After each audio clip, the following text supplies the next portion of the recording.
देखिए इसमें जो मेन चीज है, ये पुली पुली जो है ना, पूरा सिस्टम जो है वो ए एक्सेलरेशन से ऊपर जाता है, कैपिटल ए से ऊपर जा रहा है।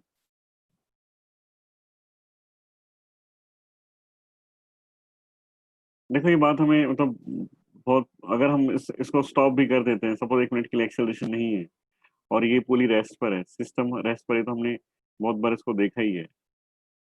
सपोज ये मास है m2, ये कोई मास है m1, तो जितना एक्सेलरेशन इसका डाउनवर्ड होता है ना ए, उतना ही इसका अपवर्ड होता है। कब? जब पुली रेस्ट पर होती है, जब ये रेस्ट पर है, हम लोगों ने ये पढ़ा है। जब पुली रेस्ट पर है तो जितना एक्सेलरेशन m2 का डाउनवर्ड है उतनी एक्सेलरेशन m1 का अपवर्ड है। मतलब दोनों का मैग्नीट्यूड सेम है, डायरेक्शन ऑपोजिट है, मैग्नीट्यूड सेम है। कब? जब पुली रेस्ट पर होती है। तो ये स्क्रीन के ऊपर कुछ भी मत मार्क मत करो, और ज्यादा अच्छा है तुम पढ़ाई पर ध्यान दो, ज्यादा अच्छा है। तो m1 का acceleration a in upward direction, m2 का acceleration a in downward direction. ये तब होता है दोनों का एक्सेलरेशन का मैग्नीट्यूड सेम होता है जब पुली रेस्ट पर है। अब क्या है कि पुली मूविंग है, तो एक्सेलरेशन ऑफ a1 और a2 जो है अलग अलग है, हालांकि एक ऊपर ही जाता हुआ दिखाई दे रहा है, एक नीचे जाता हुआ दिखाई दे रहा है। ये दोनों सेम डायरेक्शन में भी जा सकते थे, वो डिपेंड करता है एक्सेलरेशन ऑफ पुली क्या है ना। वो हमारा भी डिस्कशन नहीं करेंगे। तो अभी A1 A2 जो दिया हुआ है ना, ये मेंशन नहीं किया कि ये जो एक्सेलरेशन है A1 A2 किसके रिस्पेक्ट में है। जब कुछ मेंशन नहीं किया तो बाय डिफॉल्ट जो गिवन पैरामीटर्स है वेलोसिटी एंड एक्सेलरेशन, वो ग्राउंड के रिस्पेक्ट में होते हैं। मतलब एक्सेलरेशन ऑफ मास m1 जो मैंने लिया है वो a1 है in upward direction with respect to ground. a2 is the acceleration of mass m2 in downward direction with respect to ground। और पुली के रिस्पेक्ट में दोनों का एक्सेलरेशन सेम रहता है जब रेस्ट पर रहती है। तो अगर हम पुली के फ्रेम से लिखें, मतलब अगर अगर हम यहीं पर ऑब्जर्वर जो है यहाँ पर है, ये ऑब्जर्वर है तुम्हारा, ये ऑब्जर्वर जो है in the frame of pulley. फिर ये पुली तुम्हें किस में दिखाई देगी? अगर तुम पुली के फ्रेम में चले जाओ तो पुली तुम्हें रेस्ट में दिखाई देती है, मोशन में दिखाई देती है। अगर तुम पुली के फ्रेम से ही देखो, मतलब पुली के ऊपर बैठ के ही देखो, तो पुली तुम्हें रेस्ट में दिखाई देती है, मोशन में दिखाई देती है? रेस्ट। तो वो रेस्ट में दिखाई देती है, तो वो रेस्ट में दिखाई देती है। तो अगर हम पुली के फ्रेम से लिखें तो दोनों का एक्शन, पुली अगर रेस्ट पर है ना, पुली अगर रेस्ट पर हो तो दोनों का एक्सेलरेशन का मैग्नीट्यूड सेम होता है, डायरेक्शन ऑपोजिट होती है पर मैग्नीट्यूड सेम होता है पुली के फ्रेम से। तो हम लिख सकते हैं कि A1P acceleration of mass m1, m1 का एक्सेलरेशन a1 है with respect to p is क्या होगा? a1 minus ap। a1 क्या acceleration of of mass m1, और रेफरेंस क्या है हमारा? मैंने कुछ रेफरेंस नहीं दिया, मतलब ये यहाँ पर क्या है, ये ग्राउंड है, ये ग्राउंड के रिस्पेक्ट में acceleration of mass m1 with respect to ground minus acceleration of pulley. Downward upward में मेंशन कर लो, हम अपवर्ड को पॉजिटिव ले लेते हैं, अपवर्ड पॉजिटिव, डाउनवर्ड नेगेटिव। तो A1P जो हमारा आता है, A1P, फिर उसको बाद में लिख लेंगे, अब A2P लिखते हैं एक बार। A2P कितना आता है?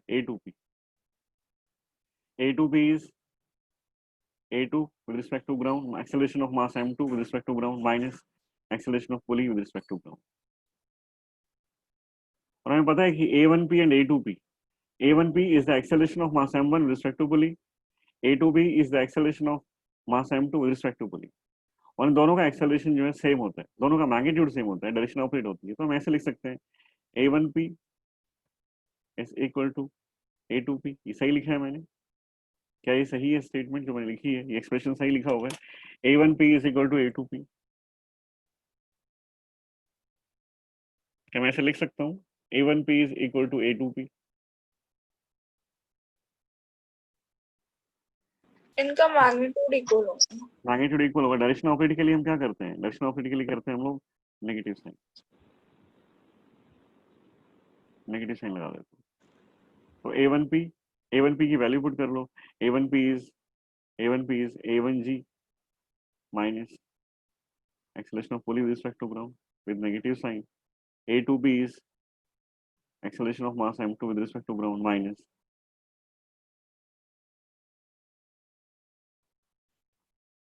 A1G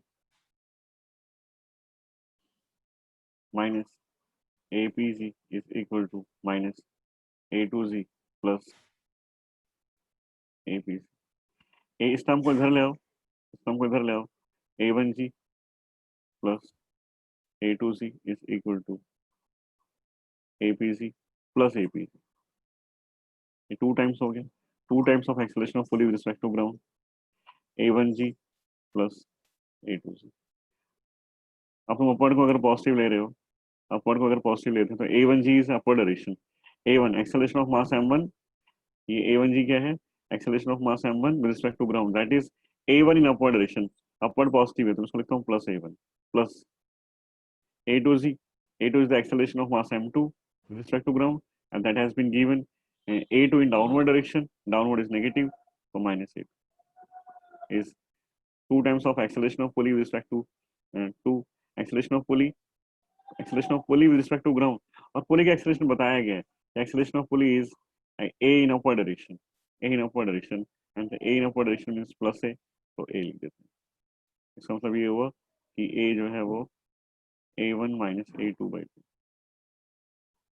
ये तुम्हारा रिलेशन, ठीक है। नेक्स्ट बताइए, नेक्स्ट 12th question. 5.3 में ही Yes, sir. कल मैंने स्क्रीनशॉट भेजे थे, मतलब वो विजिबल थे क्या वो स्क्रीनशॉट, देखे तुम लोग? Yes, sir. ठीक है, तो मैं को लगा कि प्रिंट आउट निकाल के फिर फोटो क्लिक करके भेजूं या प्रिंट स्क्रीनशॉट से काम चल जाता है, तो ठीक है। ये था question number 9 check point 5.3।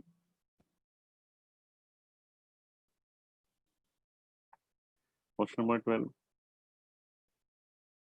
Check point 5.3।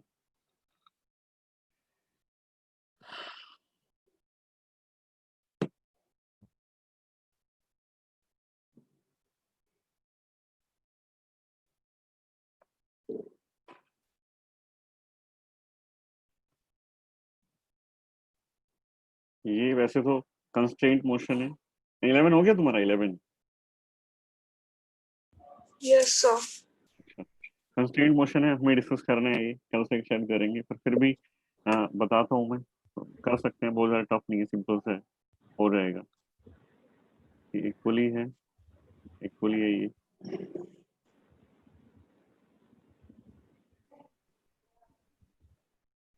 इधर एक force that is 20 Newton,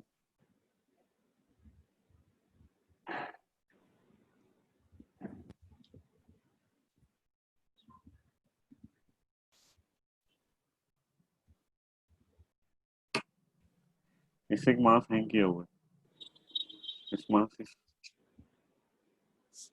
m, this mass is m and this m is 2 kilogram.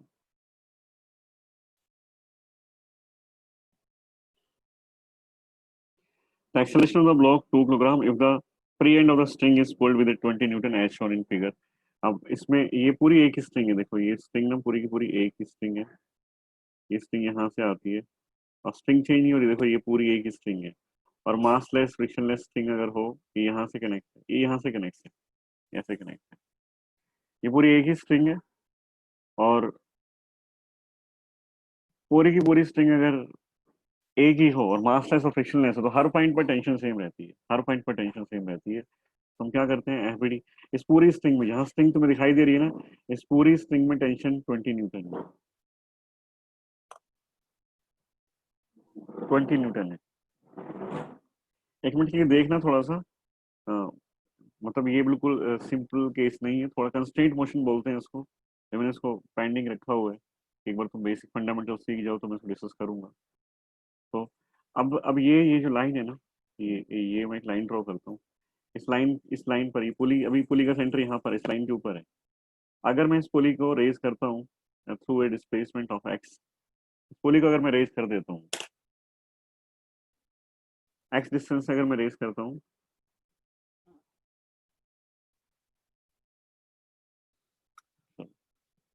इसकी जरूरत नहीं है। देखो अब से एफबीडी बनाते हैं।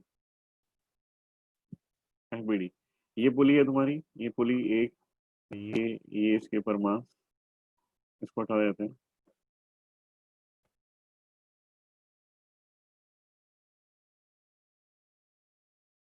पुली के ऊपर स्ट्रिंग लगाते हैं। एक स्ट्रिंग यहाँ पर है,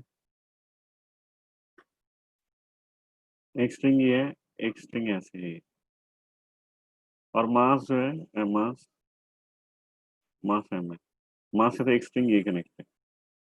इन सब में टेंशन, और टेंशन पुलिंग फोर्स है। टेंशन की डायरेक्शन ध्यान से बनाना, हमेशा बाहर की तरफ होगी। ये जो स्ट्रिंग है ना पुली की, जो अपवर्ड डायरेक्शन में, जो अपवर्ड जो मैंने स्ट्रिंग बनाई है, इन दो, इस पूरी स्ट्रिंग में टेंशन 20 है। मतलब ये एफ है, एफ इज 20 न्यूटन, और ये भी एफ है। डाउनवर्ड ये एक अलग स्ट्रिंग है, ये अलग स्ट्रिंग है, ये वाली स्ट्रिंग। तो इसमें मान लेता हूँ कि इसमें टेंशन टी है, और ये टी है यहाँ पर। डाउनवर्ड इस पर एक फोर्स लगेगा एम जी।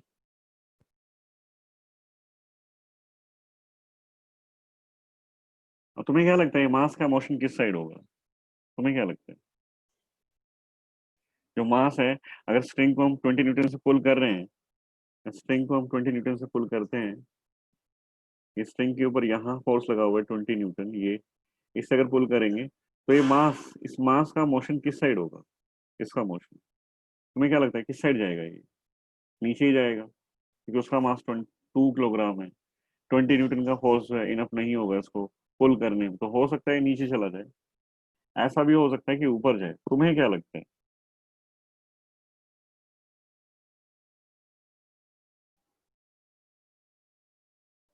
तुम्हें क्या लगता है? ऊपर जाएगा। ऊपर जाएगा। कभी ऐसा भी होगा कि तुम्हें पता नहीं लगेगा कि किस तरफ जाएगा, है ना? वैसे तो ऊपर ही जाएगा अभी तो। पर कभी ऐसा भी होगा कि नहीं पता लगेगा, तो तुम्हारी मर्जी है, जिस साइड भी ले लो, कुछ गलत नहीं है उसमें, है ना? वैसे ऊपर जाएगा, पर कभी ये तुम्हें नहीं पता लगेगा किस साइड जाएगा, तो मैं मान लेता हूँ कि नीचे जाएगा। मैं मान रहा हूँ कि नीचे जाएगा। देखते हैं क्या होता है अगर हम सही डायरेक्शन ना एज्यूम कर पाए कभी, तो क्या होता है। तो मैंने मान लिया कि नीचे जाएगा एक्सेलरेशन ए से, तो मैं लिख देता हूँ कि इसका एक्सेलरेशन ए जो है वो डाउनवर्ड डायरेक्शन में। मैंने ऐसे मान लिया, और इसका एक्सेलरेशन डाउनवर्ड डायरेक्शन में है, तो फिर मैं यही करता हूँ कि डाउनवर्ड कोई पॉजिटिव लेता हूँ, ताकि मेरे को मिनिमम साइंस, नेगेटिव साइन से डील करना पड़े। सिर्फ एक ही रीजन होता है। हम क्या लिखते हैं? अभी पुली जो है ना, ये जो पुली है, पुली, ये पुली मासलेस पुली है। पुली का मास नहीं दिया हुआ। इस पूरे चैप्टर में मासलेस पुली मिलेंगी सारी। तो अगर मासलेस पुली है, तो जितना डाउनवर्ड फोर्स है उतना ही अपवर्ड फोर्स है। That means T is equal to 2 F. ये हम लिख सकते हैं। मासलेस का मतलब मेरा ये भी मतलब नहीं है सीधा सीधा कि तुम ऐसे ही लिखो। प्रॉपर इक्वेशन लिखता हूँ एक बार, फिर आगे से मैं ऐसे लिख दूंगा जो मैंने अभी लिखा है। क्या लिखेंगे? डाउनवर्ड इज पॉजिटिव, तो T minus 2 F is equal to mass zero into acceleration of pulling. Acceleration of pulling, ये इसकी इक्वेशन बनती है। तो जब मास जीरो हो गया, तो पूरा नंबर जीरो हो गया, right hand side complete zero होगी। इसका मतलब ये होगा कि T minus 2 F is zero, and T is equal to 2 F. तो ये था पुली की इक्वेशन। और 2 एफ तुम्हें पता है कि एफ इज 20, तो टी इज 40 न्यूटन। एफ की वैल्यू गिवन है कि एफ जो है वो 20 न्यूटन है। राइट हैंड साइड पर जो ब्लॉक बना हुआ है, इसकी इक्वेशन लिखते हैं। ये हो गया m g minus T is equal to, downward positive है तो m a, m ji, m is 2 into 10 minus T is 40, and mass is 2 into a is 20 minus 40 is minus 20 by 2 is minus 10 metre पर second. Acceleration जो है वो negative sign के साथ आ गया। इसमें कुछ भी गलत नहीं है, ये डायरेक्शन बता रहा है कि हमने जो डायरेक्शन मानी थी, हमने तो माना था कि नीचे जाएगा, पर क्योंकि ए नेगेटिव आया है, तो इसका मतलब ये ऊपर जा रहा है। तो बस ये मेंशन इतना सा करता है। अगर तुम यही मान लेते कि ऊपर ही जाता है, अगर तुम यही मान लेते कि ऊपर जाता है, तो फिर ये पॉजिटिव नहीं, ये पॉजिटिव ही रहता, ये पॉजिटिव आंसर आता। एक सेकंड रुकना है।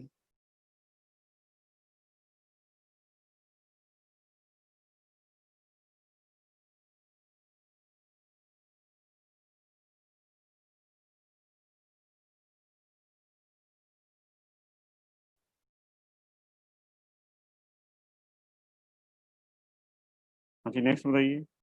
Next 17.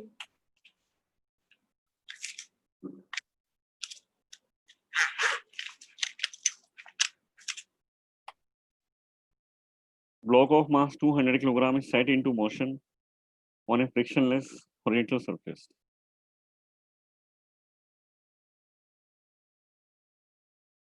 With the help of frictionless pulley and drop system.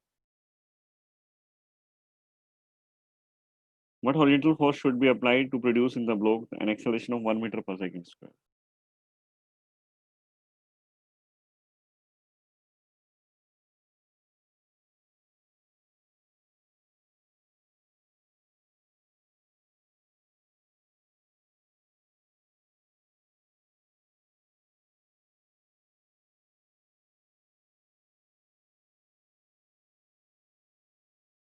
System दिया हुआ कुछ ऐसे।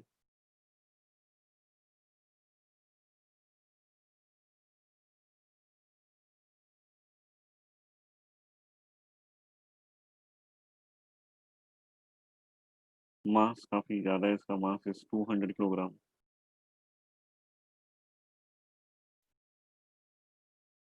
एक रॉ पुली सिस्टम इसके साथ कनेक्ट किया हुआ है।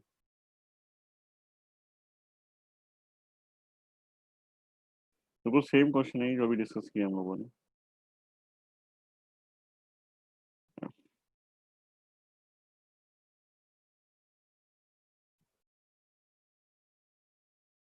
एक्सेलरेशन है ए, दैट इज 1 मीटर पर सेकेंड स्क्वायर।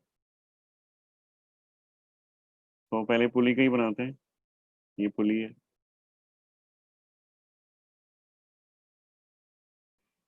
ये पूरी स्ट्रिंग, ये पूरी एक ही स्ट्रिंग है, ये पूरी एक ही स्ट्रिंग है। इस पूरी स्ट्रिंग में टेंशन हर पॉइंट पर सेम होगी, तो यहाँ पर एफ है, फोर्स में लगाया तो यहाँ भी एफ है, यहाँ पर टेंशन टी। ये सेकंड स्ट्रिंग है जहाँ से पुली और ब्लॉक कनेक्ट है, ये एक और स्ट्रिंग है। तो पुली और ब्लॉक जहाँ पर कनेक्ट है उसको, उसके अंदर टेंशन मैंने मान ली कि ये टेंशन टी है, ये टेंशन टी है।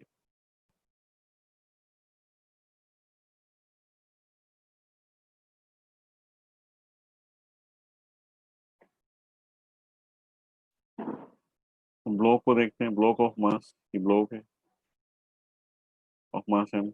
इससे एक टेंशन, एक स्ट्रिंग कनेक्ट है लेफ्ट हैंड साइड में, ये टी है। और कोई फोर्स नहीं, फ्रिक्शन वगैरह है नहीं। लगाना चाहो तो लगा दो mg, और mg डाउनवर्ड होगा, नॉर्मल डायरेक्शन अपवर्ड होगा, उसका कोई यूज नहीं है अभी मेरे पास। फ्रिक्शन होता तो शायद नॉर्मल की जरूरत पड़ती, तो मैं बनाता भी, पर मैं नहीं बना रहा हूँ क्योंकि जरूरत नहीं है। बस इतनी इतनी हॉरिजॉन्टल मोशन के लोग देखना है हम लोगों को। वर्टिकल फोर्सेस हॉरिजॉन्टल को इन्फ्लुएंस नहीं कर पाते, ना हॉरिजॉन्टल फोर्सेस वर्टिकल को इन्फ्लुएंस कर सकते हैं। मतलब वेक्टर 90 डिग्री पर अपना कोई इफेक्ट नहीं दिखाता है। इसका एक्सेलरेशन तुम्हें दिया हुआ है, acceleration of this block is a towards left. तो पहले हम इसी की इक्वेशन लिख देते हैं कि T is equal to net force is T is equal to ma, means value of T is m, m is 200 into acceleration is 1, that is 200 Newton. This is the value of T. यहाँ पर देखें तो पुली massless है, massless है तो फिर वही कि T इस साइड है और राइट साइड पॉजिटिव ले लेते हैं, सपोज ब्लॉक राइट में जा रहा है तो 2F minus T is 2F minus T is mass into acceleration of pulley. Mass of pulley is 0, its complete is 0. T is equal to 2F, F is T by 2. तो force जो required force है that is 100 newton. तो इसको इसको pull करने के लिए block को with an acceleration of 1 meter पर second square you need to apply the force of 100 newton, 100 newton. Next बताइए। सर 5.4 में है। एक मिनट आते हैं। Yes, sir.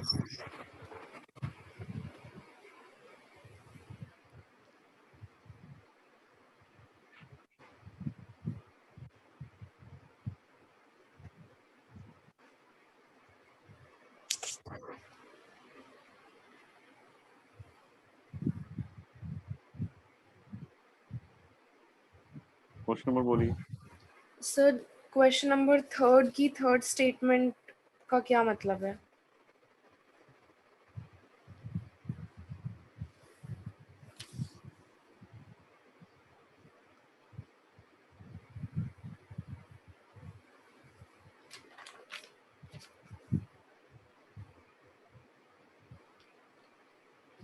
the limiting value of static friction between two contact surfaces is proportional to the force between the surfaces independent of area.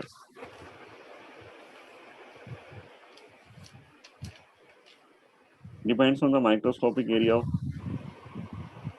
of constant magnitudes. देखो friction जो है,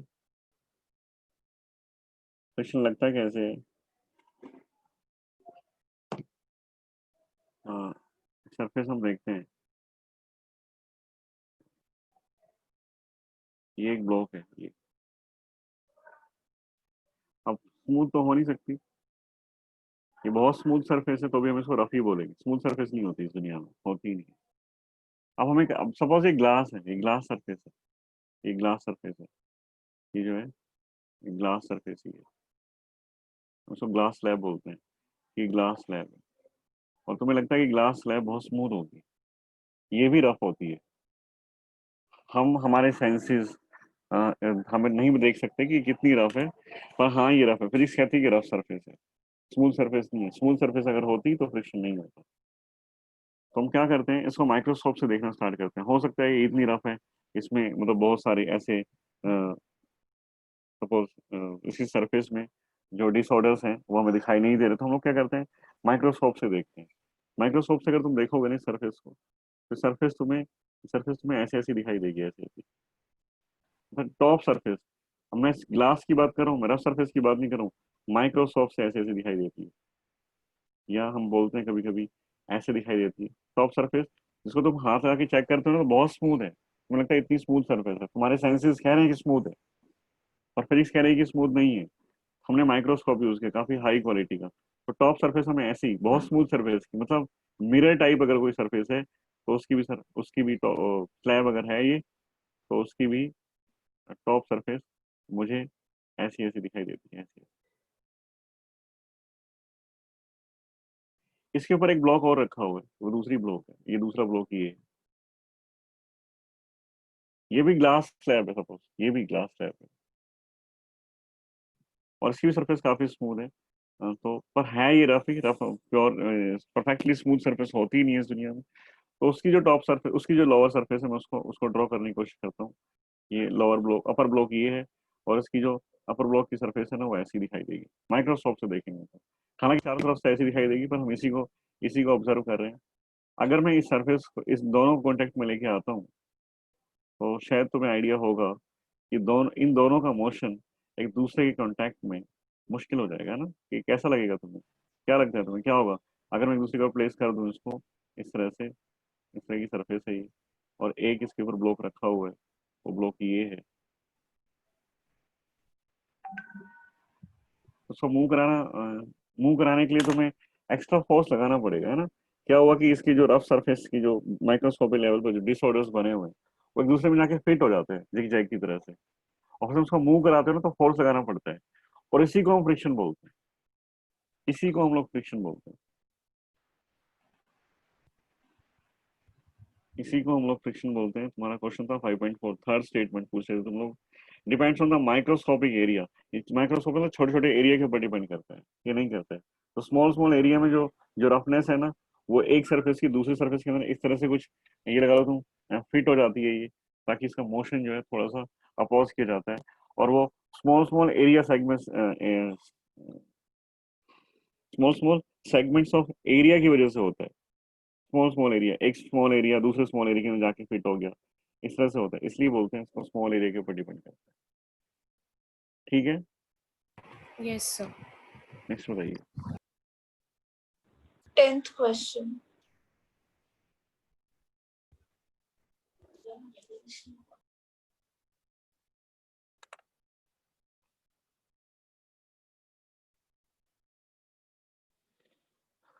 The coefficient of friction between the tire and road is 0.4.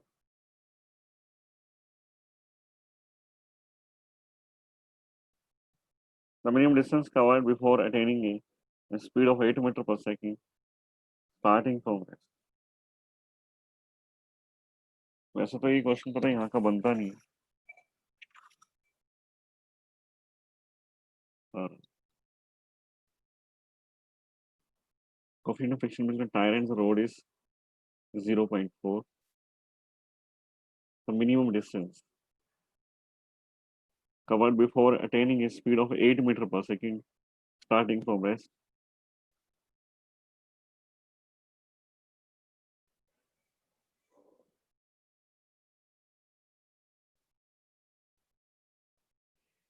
देखो friction जो है ना, friction दोस्तों उसको रहने तो ज्यादा अच्छा है क्योंकि कंफ्यूज करेगा ये तुम्हें। फ्रिक्शन जो है हमेशा अपोज नहीं करता, मैंने कहा था फ्रिक्शन जो है ट्रांसलेटरी मोशन में अपोज करता है, मैंने वहां पर इस बात पर स्ट्रेस भी दिया था। तो टायर का जो मोशन है वो ट्रांसलेटरी मोशन नहीं होता, और अभी हम लोग ट्रांसलेटरी मोशन ही पढ़ना चाहते हैं। तो ये रोलिंग मोशन का केस बन जाएगा, और उसमें रोलिंग मोशन में क्या होगा, टायर के केस में रोलिंग मोशन में क्या होगा कि वो फ्रिक्शन जो हेल्प भी करता है, हेल्प भी करता है मोशन के अंदर, मोशन का सपोर्ट भी करता है मोशन को। तो फिर वहां पर जो एक्सेलरेशन आएगा वो फ्रिक्शन की वजह से ही आएगा, और एक्सेलरेशन म्यूज ही हो जाएगा। वैसे तुम अगर ये सीधी बात देखो तो एक्सेलरेशन इन रोलिंग मोशन में, वहां जाना नहीं चाहता ज्यादा डिटेल में। तो अगर एक्सेलरेशन, इस केस में जो एक्सेलरेशन आएगा that will be mu g starting from zero. तो पूछा क्या, टाइम। हाँ, डिस्टेंस पूछा गया था कि इसकी स्पीड जो है वो 8 मीटर पर सेकंड हो जाए डिस्टेंस। तो वी एस इक्वेशन यूज करनी चाहिए हमें। V square minus u square is 2s, initial it is 0, तो v square is 8, 8 mean 64, 2 mu, mu is mu is 0.4 into s. तो ये 0.8 है, 0.8 मतलब सर 0.8, जी से मल्टीप्लाई नहीं किया।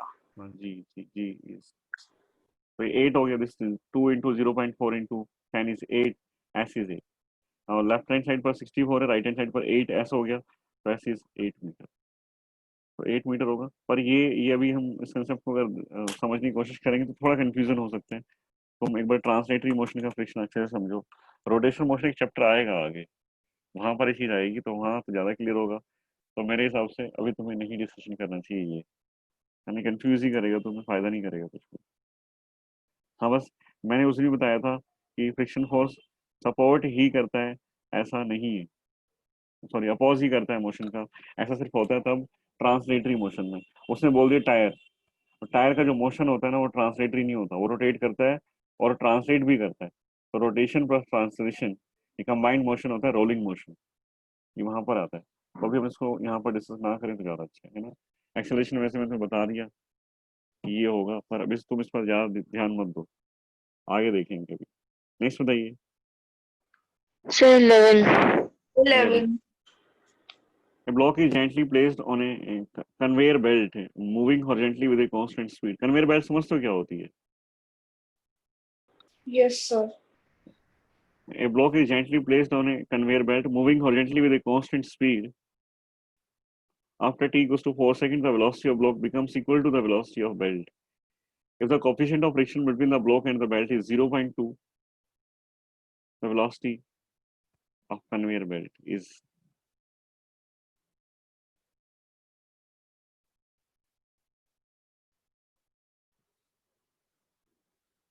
तो कन्वेयर बेल्ट बना देता हूँ एक बार। ये भी मोशन को देखो, यहाँ पर जो ब्लॉक का मोशन है वो फ्रिक्शन की वजह से हो रहा है। तो ये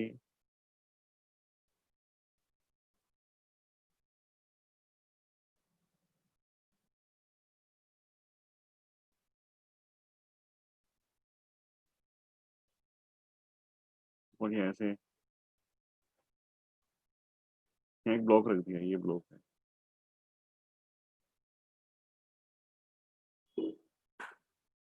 ऑफ मास है।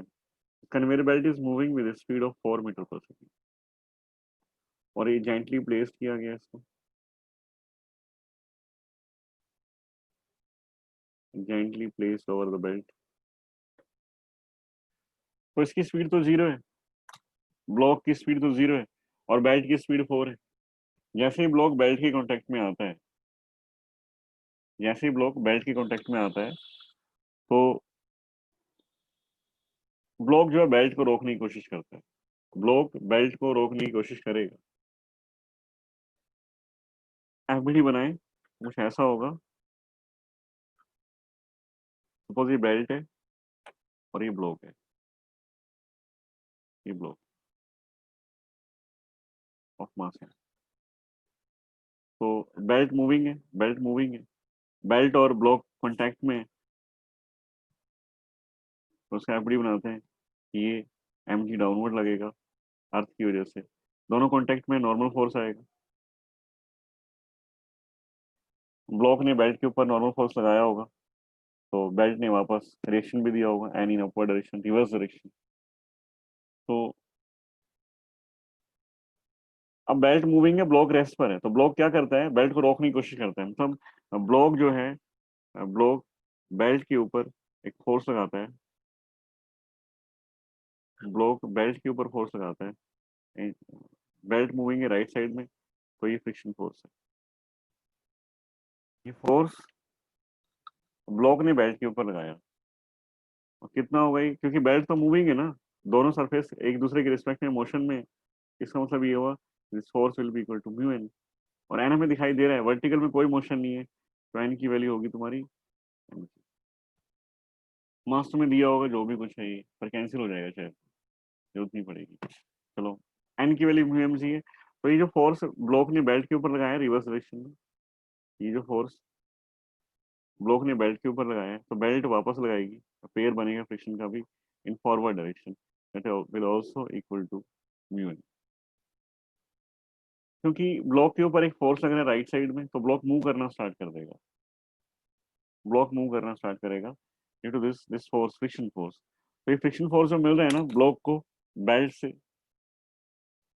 उस फोर्स की वजह से ये ब्लॉक मूव करना स्टार्ट करेगा विद सम एक्सेलरेशन। तो हम लिखते हैं ब्लॉक की इक्वेशन, लिखते हैं ब्लॉक की इक्वेशन होगी हमारी N equals to M g, और दूसरी राइट साइड में मोशन होगा इसका ब्लॉक का, F equals to M A. F कितना, mu N is equal to M A, mu N is M C, N equals to M G M A. तो इसका मतलब ये हुआ कि acceleration is acceleration of mu G, acceleration is mu ji.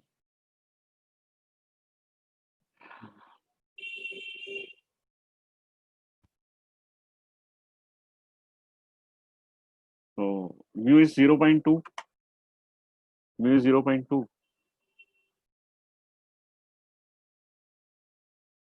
2 metre पर second square. देखो, अब पूछा ये गया है कि हाँ 11 था नहीं, after 4 second the velocity of the block becomes equal to the belt. So after 4 seconds, t equals to 4 seconds. V velocity of block is same as of belt, 4 metre पर सेकंड। सही लिखा है मैंने ये, इसमें कोई डाउट है किसी को? Velocity of belt is, 4 metre पर सेकंड कहाँ दिया हुआ है क्वेश्चन में? बेल्ट नहीं दी हुई क्या, बेल्ट की स्पीड? अच्छा नहीं है, ठीक है ठीक है ठीक है, मैं पहले ही बोला था ना, मेरे को लगा 4 है, तो चलो उसको हटा देते हैं, ये स्पीड नहीं है। मैंने कोई और स्टेटमेंट पढ़ी क्या पहले?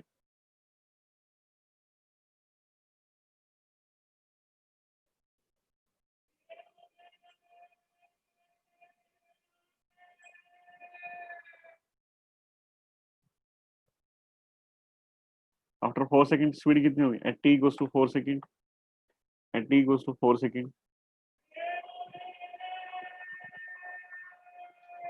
वेलोसिटी कितनी होगी, और पता है हमें कि v 0 है, एक्सेलरेशन तुम्हारे पास आ चुका है, एक्सेलरेशन इज 2 मीटर पर सेकंड स्क्वायर। तो v equals to u plus 80 लगा दो, ये u है, v equals to u plus 80, u is 0, a is 2, t is 4, v is 8 metre पर सेकंड। तो वेलोसिटी ऑफ ब्लॉक जो है वो 8 मीटर पर सेकंड होगी आफ्टर 4 सेकंड, और यही वेलोसिटी कन्वेयर बेल्ट की भी है उस टाइम पर, ठीक है, हो गया ये। Yes, sir. नेक्स्ट बताइए।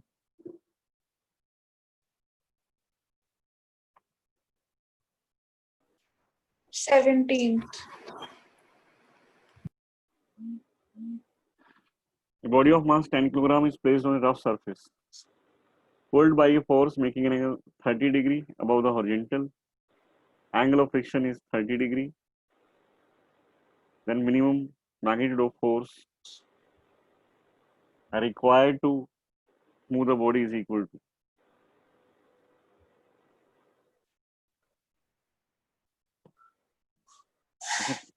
कल तुम्हारी डाउट क्लास नहीं हुई, कल मैं आगे पढ़ाऊंगा ना।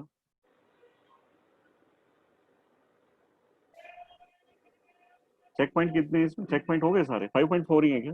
4 तक और भी? यस सर, ये लास्ट है। अच्छा अच्छा, तो सारी टाइप डिस्कस हो चुकी है। एंगल ऑफ फ्रिक्शन एक छोटा सा टॉपिक है, मैंने तुम्हें पढ़ाया नहीं है अभी तक। उसमें सिर्फ इतना सा मतलब है कि म्यू जो है एंगल ऑफ फ्रिक्शन के टेंजेंट टाइम्स होता है, tangent of theta, tangent of angle of friction. एक रिलेशन है जो एंगल ऑफ फ्रिक्शन से आता है, मैं तुम्हें कल पढ़ाऊंगा। फिर 5 मिनट का टॉपिक है, 5 मिनट का भी नहीं in fact, angle of friction and angle of repose. तो तुम्हें ये दिया हुआ है कि angle of friction is 30 degree, इसका मतलब ये हुआ कि तुम्हें म्यू दिया हुआ है, mu is tangent 30, tangent 30 is 1/√3। तो तुम्हें एंगल ऑफ फ्रिक्शन दे करके उसने म्यू की वैल्यू दे दी, तो शायद अब हो जाएगा।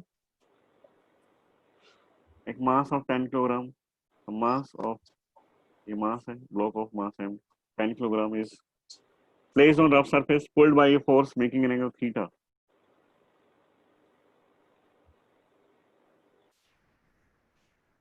ये एंगल भी 30 डिग्री है।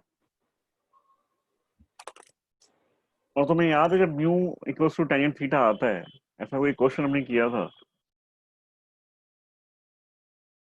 Mu equals to tangent theta है और इसी थीटा पर फोर्स लगा दिया जाए। देखो एक ना बहुत बढ़िया चीज यहाँ पर दी हुई है इस क्वेश्चन के through, mu equals to tangent theta, ये एक रिलेशन एंड थीटा कितना हो, theta is tangent inverse mu, and if force is applied at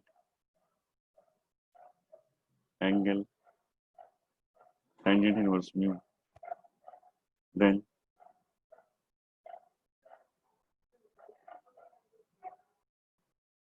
this is the minimum required.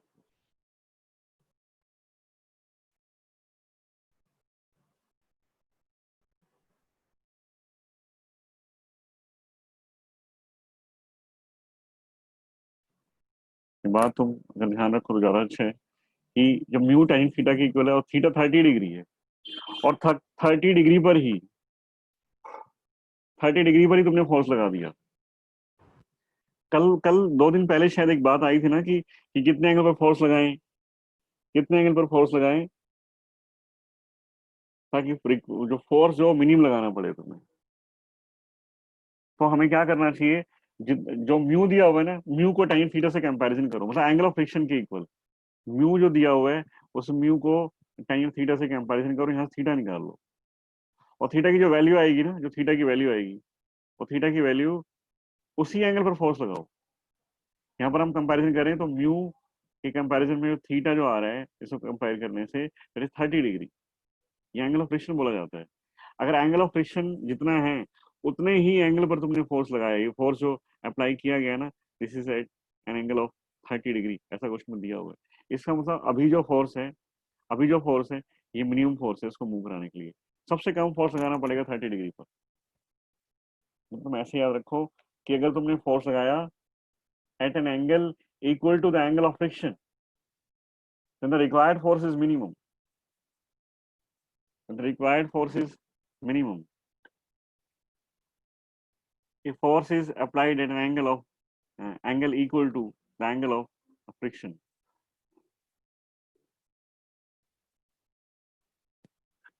if force जो तुमने लगाया, this force is at an angle of 30 degree and 30 degree is also the angle of friction. It means this applied force is the minimum force. और ऐसा question में बोला भी गया है ना, जैसे भी करके क्वेश्चन में बोला भी गया। स्टेटमेंट दोबारा पढ़ो इसकी एक बार। A body of mass 10 kilogram is placed on a rough surface pulled by a force F making an angle of 30 degree above the horizontal. If the angle of friction is also 30 degree, मतलब force जो लगाया गया है वो same angle पर लगाया गया है जितना कि एंगल ऑफ फ्रिक्शन है, इसका मतलब जो फोर्स है that is minimum, then the minimum magnitude of force is required, F required, ऐसा बोला भी गया है। मतलब एंगल तुम्हारा जो angle of application of force है वो एंगल अगर एंगल ऑफ फ्रिक्शन के इक्वल है तो जो फोर्स रिक्वायर्ड है, जो फोर्स में लगाया है that is the minimum force for the motion of block, है ना। तो उसके कंपोनेंट लास्ट टाइम हमने किया था, सेम क्वेश्चन ही है।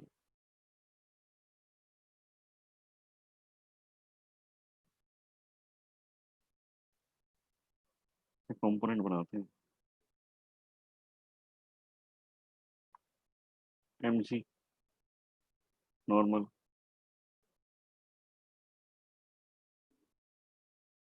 एफ कॉस 30, एक अपवर्ड फोर्स आएगा एफ साइन 30, पर ये नहीं, फ्रिक्शन फ्रिक्शन, और फ्रिक्शन जो आएगा वो फ्रिक्शन यहाँ आएगा, दैट इज है।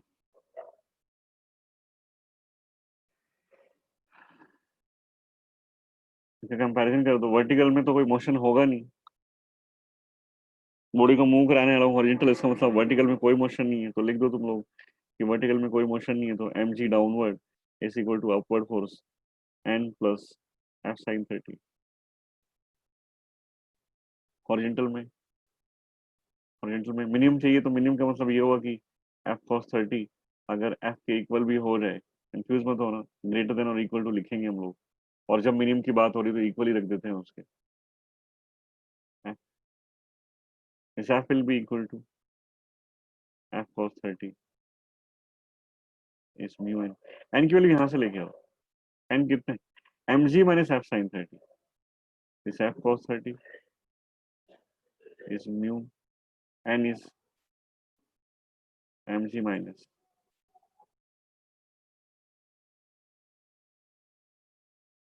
म्यू जो है F cos 30, F cos 30 mu times हो जाएगा ये mu M g minus mu F sine 30, मैं उसको उधर ले जाता हूँ, एफ कॉस 30 प्लस क्या लिखेंगे mu F sine 30, F cos 30 plus mu F sine 30, mu F sine 30,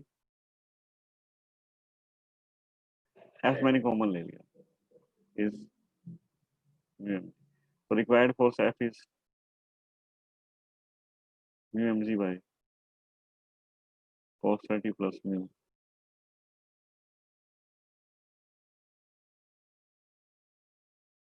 तो एफ जो है हमारा एफ आ गया, म्यू इज टेंजेंट 30, गिवन है कि mu is sorry angle of friction तुम्हें दिया हुआ है 30 डिग्री, तो तुम म्यू आराम से लिख सकते हो, mu is tangent 30 plus m, sorry m कितना है, एम दिया होगा ना इसमें, m 10 kilogram. 10, mu is 10 into 10 by cos 30 plus tangent 30 sin, इस साइन बाई cos हो गया तो cos हो गया तो cos ऊपर चला जाएगा, साइन साइन बचेगा ऊपर, तो 10 10 into 10 into 100 sin 30, ये सब कुछ सोल्व करेंगे तो याद आएगा cos 30, ये tangent 30 sin 30 है, साइन बाई cos करेंगे तो साइन स्क्वायर ऊपर हो जाएगा, cos डिनोमिनेटर में आ जाएगा, मल्टीप्लाई करेंगे cos स्क्वायर हो जाएगा, साइन स्क्वायर cos स्क्वायर 1 हो जाएगा, जो डिनोमिनेटर में cos आया वो ऊपर चला जाएगा, वहाँ के साइन बाई cos से cos कैंसिल हो जाएगा, साइन बचेगा, तो करोगे सॉल्व तो हो जाएगा, sin 30 is 1/2 and required force, minimum required force is 15 Newton।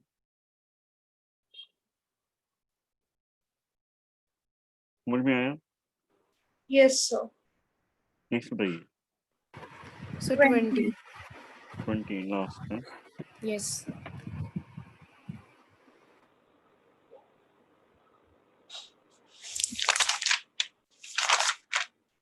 box of mass 8 kilogram is placed on a rough inclined plane of an inclination theta,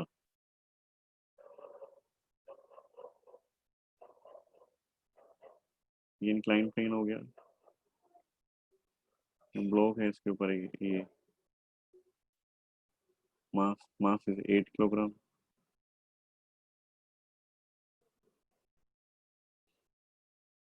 its downward motion can be prevented by applying a by applying an upward pull F. Downward motion में होता है ना, downward होता है हमेशा, नीचे ही जाएगा तुम्हें ऐसा लगता है, पर उसको हम नीचे जाने से रोक सकते हैं। दिस इज, अब मैं डायरेक्ट कंपोनेंट लिख रहा हूँ, तुम काफी दिनों से बना रहे हो, तुम्हें पता है कि इधर एम जी साइन थीटा आएगा, इधर एम जी कॉस थीटा आएगा, ये नॉर्मल होगा। इसको नीचे जाने से रोक सकते हैं, इसको नीचे जाने से रोक सकते हैं। अगर तुम एक फोर्स लगा दो, downward motion can be prevented by an applying upward pull of F, and it can be made to slide upward by applying a force 2F, then coefficient of friction। ये नीचे मूव करता है ना, इसको move करने से रोक सकते हैं, इसको मूव करने से रोक सकते हैं अगर तुमने F फोर्स लगाया तो। और इसको अपवर्ड डायरेक्शन, अभी मूव करने से प्रिवेंट कर सकते हैं सिर्फ, है ना, ये अपवर्ड मोशन नहीं होगा इसका, ना डाउनवर्ड मोशन होगा, ये रेस्ट पर है,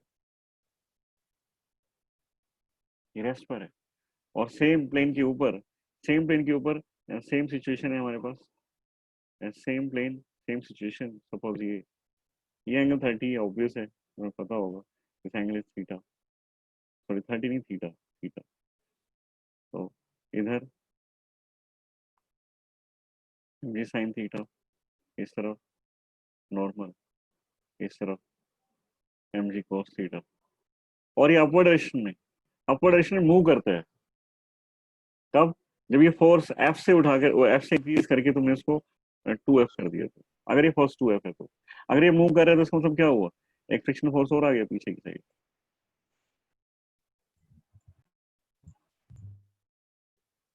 फ्रिक्शन फोर्स और आ गया। फर्स्ट केस में इसके मोशन को जस्ट सीज करते हैं, एम जी साइन थीटा की वजह से नीचे आता था, अगर तुमने एम जी साइन थीटा के इक्वली ऑपोजिट लगा दिया ये, तो ये मोशन में नहीं आया, रेस्ट पर है। और अभी कंडीशन ये है कि ना तो ये नीचे की साइड जाना चाहता है, ना ऊपर की साइड जाना चाहता है।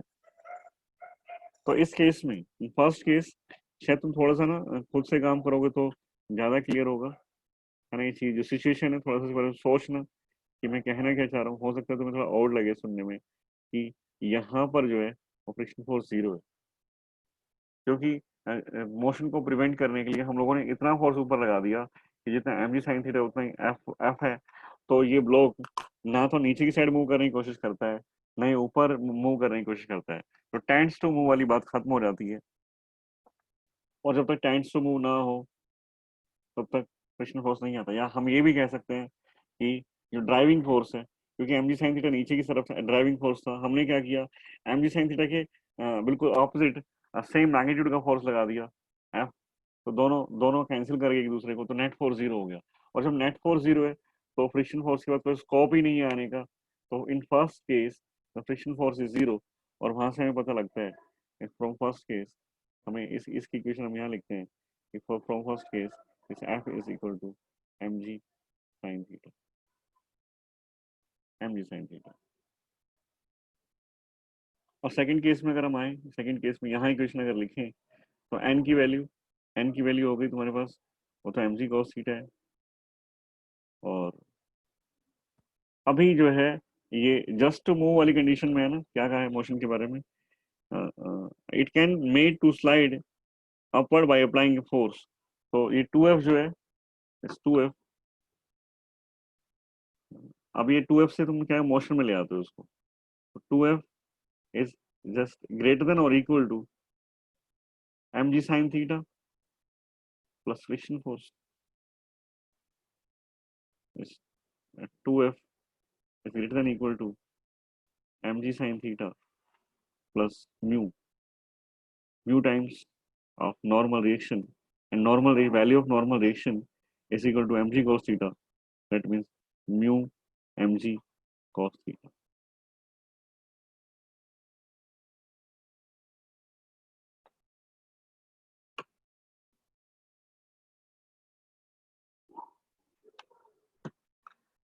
तो वहां से देखो ये 2F जो है, इस 2F से ये अगर इससे ज्यादा फोर्स तुमने लगाया, इस mg sin theta plus mu mg cos theta से ज्यादा फोर्स लगाया, तो ये मोशन में आ जाएगा। Just to just to slide और जस्ट टू मूव वाली कंडीशन लिखें तो मैं लिखना चाहता हूँ 2f is equal to mg sine theta plus mu mg cos theta, और f की वैल्यू जो है प्रीवियस केस से भी आ जाती है, प्रीवियस केस की वैल्यू आती है 2mg साइन थीटा। इसका मतलब क्या हुआ, 2mg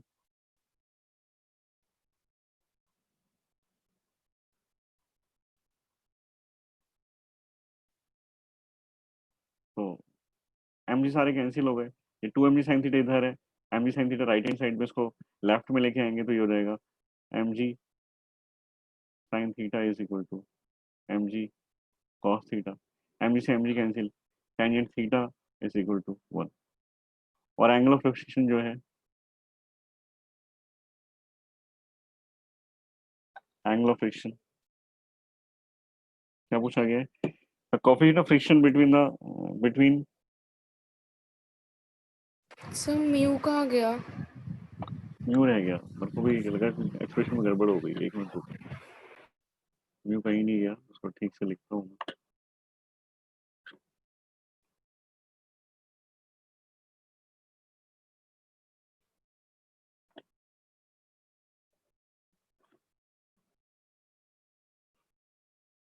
this is mu mg cos theta, और इक्वेशन आती है 2mg sin theta mg sin theta, right left hand side में लेके आएंगे इसको तो हो जाएगा mg sin theta is equal to mu mg cos theta,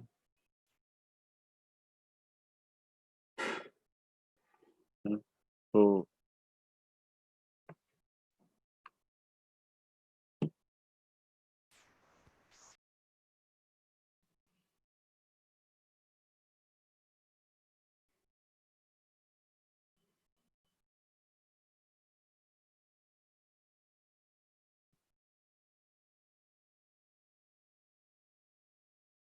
mg से mg कैंसिल,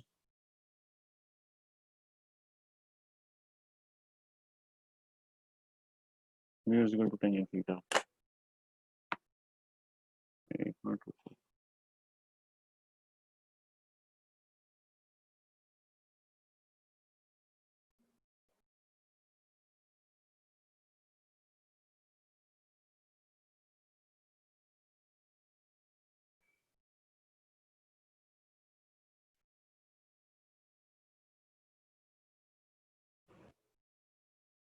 अच्छा ये म्यू की वैल्यू आ गई tan थीटा की equal,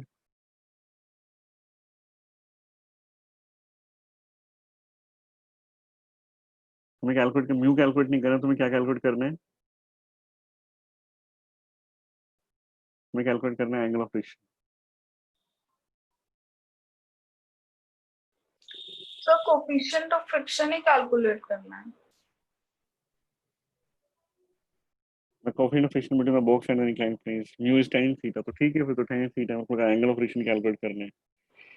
It can be made to slide upward by applying a force 2f,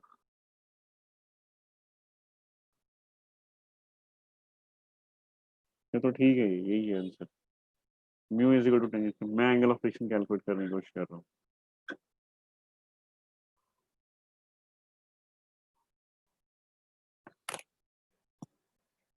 mu से तुम्हारा आंसर मैच नहीं कर रहा है ना, एक बार कैलकुलेशन चेक कर लेते हैं। फर्स्ट केस में उसने कहा कि f जो है mg sin थीटा के इक्वल है, just to prevent the motion, ठीक है।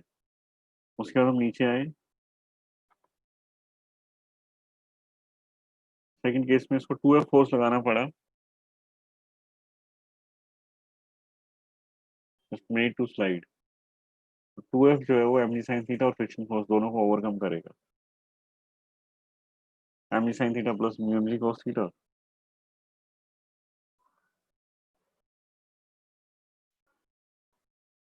2mg sin theta is equal to mg sin theta plus mu mg cos theta, mg sin theta से mg sin थीटा कैंसिल,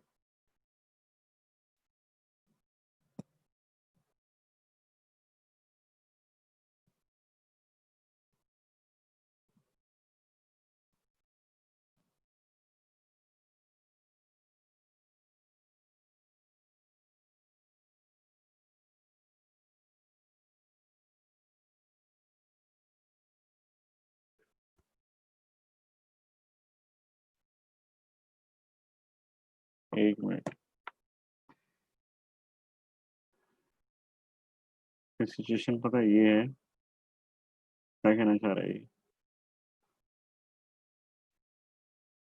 देखिए।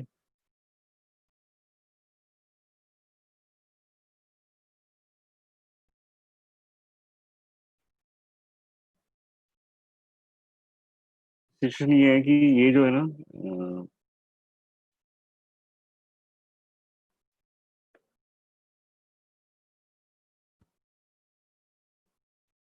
Friction force, उसको ना ऐसे सोचा, मैंने तो उसको मतलब दूसरे तरीके से सोचा था कि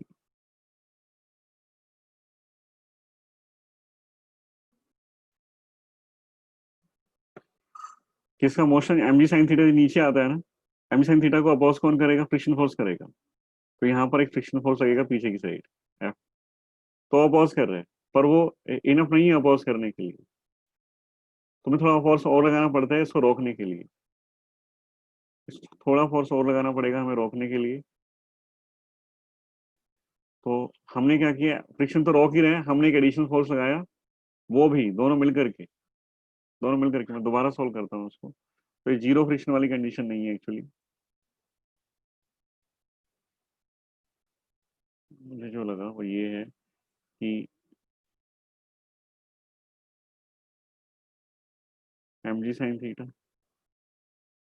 इधर एक फ्रिक्शन फोर्स, और इसका मोशन डाउनवर्ड है, एक्सेलरेशन नहीं है, उससे इसको इसको मोशन को रोकने के लिए एक फोर्स हमें लगाना पड़ता है F। तो फ्रिक्शन फोर्स तो ऑलरेडी अपोज करता ही है, एडिशनल एक फोर्स लगाया हम लोगों ने F, और दोनों मिलकर के रोकते हैं, तो F plus F is equal to M G sine theta, और इधर एम जी कॉस थीटा, इस तरफ नॉर्मल, और ये ए की वैल्यू हो गई 0 जब F लगा दिया तो F is equal to M G sine theta minus minus F, minus ये F, और इस F की वैल्यू है म्यू एन,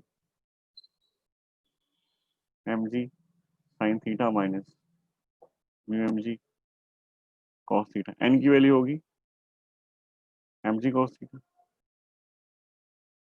सेकेंड केस में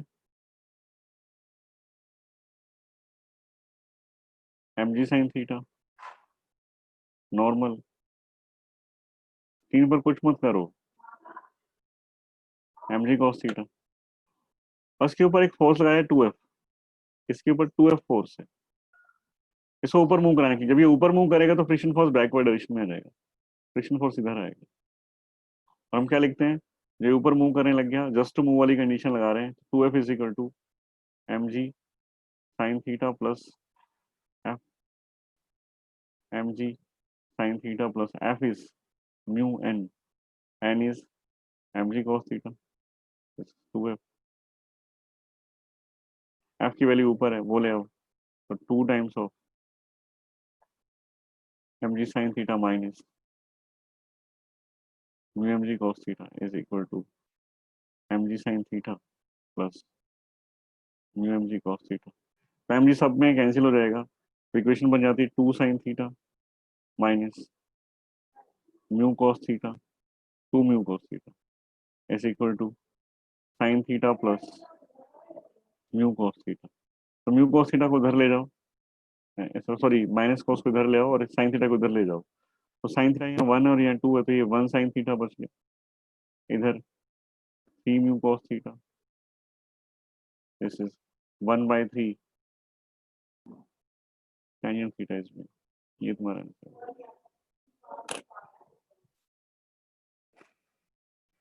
ठीक है, कभी कभी हम भी मतलब सिचुएशन थोड़ी डिफरेंट मान लेते हैं, होता नहीं है ऐसा, चलो कोई बात नहीं। तो आज की क्लास ओवर करते हैं, कल मैं आगे पढ़ाऊंगा, इसमें angle of friction, angle of repose, और ये तो 2-2 मिनट के, 5 मिनट लगा लो, मैक्सिमम 10 मिनट लगा लो दोनों के। उसके बाद कंस्ट्रेंट मोशन मुझे स्टार्ट कर रहे हैं, 2 दिन कंस्ट्रेंट मोशन के ऊपर देंगे, फिर आगे चलते हैं, फिर तुम्हारे डाउट्स दोबारा लूंगा। तो अभी तुम चाहो तो 2 दिन में जो सारे चेक पॉइंट्स के डाउट हुए हैं, तुम चाहो तो एक बार जो तुम्हारे डाउट्स आए थे फिर से देखना अटेम्प्ट करके, शायद हो जाए, तो वरना 2 दिन के बाद फिर से डाउट ला सकेंगे। ठीक है। आप सेशन एंड करते हैं। Thank you sir. Welcome. Thank you, sir.